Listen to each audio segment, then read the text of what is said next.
Hi guys, එන්නකෝ අද අපිත් එක්ක අනුරාධපුරේ යන්න. මේ අපි ට්‍රින්කෝ ඉඳලා තමා අනුරාධපුරේ යන්නේ. ට්‍රින්කෝ ඉඳලා අනුරාධපුරේට කිලෝමීටර් 113ක් වගේ තියෙනවා මට මතක විදියට. කන්නියා, මොරවැව, හොරවපතාන, ගහටගස් දිගිලිය වගේ ගම් ටිකක් පහු කරගෙන තමා ට්‍රින්කෝ ඉඳලා අනුරාධපුරේට යන්න තියෙන්නේ. ඉතින් මේ බලන්නකෝ යන පාරේ ලස්සන වැව් එහෙම ගොඩක් තියෙනවා.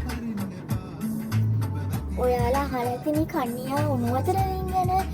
කන්නියා උණුවතර ලින් තියෙන්නේ මේ අපි අනුරාධපුරේ යන පාරෙමයි. කන්නියා එහෙම පහුවෙලා ටිකක් ඉස්සරහට යද්දී පාර දෙපැත්තෙම ලස්සන වැව් එහෙම තියෙනවා. මේ යන පාර නම් පාර දෙපැත්තේම හරිම ලස්සනයි. ඔයාලා මේ පාරේ ගිහිපු කෙනෙක් නම් දන්නව ඇති. ගස් කොළන් වැව් එහෙම හරිම ලස්සනට පේනවා මේ පාරට.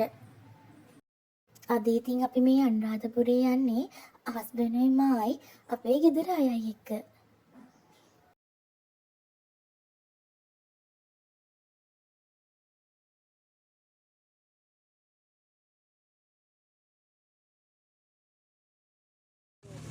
මේ වෙලාව නම් උදේ 9ට විතර ඇති. අපි උදේට කන්න කියලා තැනක නැවැත්තුවා කහටගස් දිගිලි පහුවෙලා. එතන වැවක් තියෙනවා. ඉතින් බලන්න විදිහ ලස්සන පොඩි පොඩි මාළු පැටව් ඉන්නවා. එතන කට්ටිය නාන තැනක්.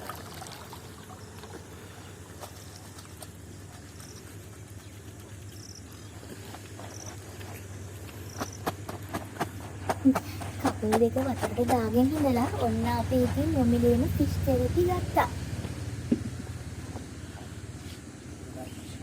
අපි මෙතනට යද්දී මෙතන ඇන්ටිලා දෙන්නෙක් නනා හිටියා. ඔයාලට බෑග්ග්‍රවුන්ඩ් එකකින් ඇහෙනවා ඇති එයාලා රිදි හොදන සද්දේ.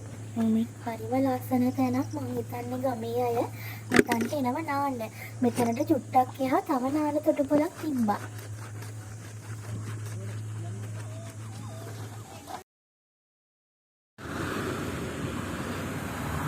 ඉතින් අපි උදේට කවලා අපේ අම්මා කේක් හදාගෙන ඇවිල්ලා තිබ්බා උදේට බොන්න කියලා. ඉතින් කාලා එහෙම මේ දැන් තේ එකක් බොන්න යන ගමන් මේ අපේ අම්මා ඉතින් හැමෝටම තේ දාන දෙනවා බොන්න.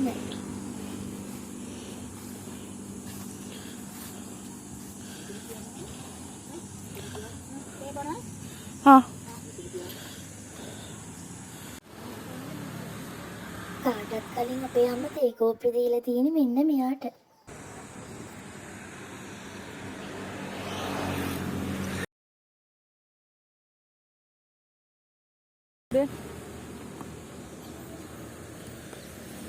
ඔන්න ඉතින් අපේ අම්මගේ තේ එකක් මාත් බොන්න හදන්නේ.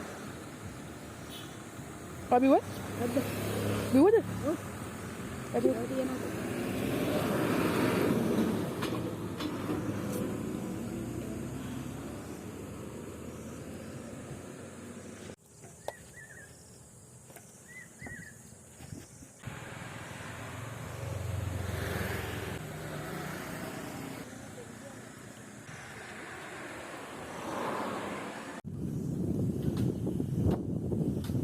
මේ හරියේ බලන්න පාර තියෙන පල්ලෙහායි මේ වැව් බැම්ම උඩ අපි ඉන්නේ.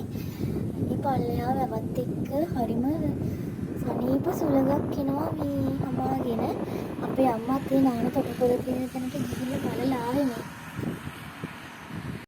ඊට පස්සේ අපි ඔන්න අනුරාධපුරේට ආවා. ඉස්සෙල්ලම අපි රුවන්වැලි මහා සෑයට තමයි යන්නේ. ඉතින් අද නම් අනුරාධපුරේ හරියම දැනගත් ඉන්නවා. අපි ගිහිල්ලා මල් ටිකක් ගිහිල්ලා ගත්තා. මේ වලට පේනවා නැති. අද අනුරාධපුරේ යන්න ගොඩක් අය ඇවිල්ලා ඉන්නවා. හරිම ලස්සනයි නේද? සුදු වැඳලා කට්ටිය ඔක්කොම මල් අතින් අරන්. ඊට පස්සේ ඉතින් අපි මේ රුවන්වැලි සෑය ගාව පහන් පත්තු කරා. හරිය වීඩියෝ ගත්තට අපි වඳිනකොට නම් වීඩියෝ ගත්තේ නෑ. අපි රුවන්වැලි සෑයේ එහෙම වටයක් ගිහින් ඇවිදලා මල් පූජා කරලා ඒ වන්දනා කටයුතු කරා. ඒත් අපි ඇතුළට ගෙනම් වීඩියෝ කරගත්තේ නෑ. මොකද අපිට වඳින එක තමයි මූලික වුණේ.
අපි රුවන්වැලි මහා සෑය වැඳලා දැන් මේ උඩමළුවට යන ගමන්.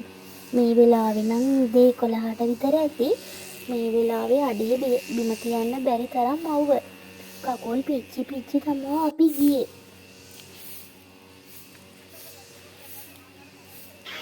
උඩමළුව බෝධිය ගාවත් අපි ඉස්සෙල්ලම පහන් හඳුන්කෝරු පත්තු කරලා ඊට පස්සේ අතුලට ගියා. ඉතින් ඔන්න ඔහොමයි අපි අනුරාධපුරේ වන්දනාව ඉවර කරේ.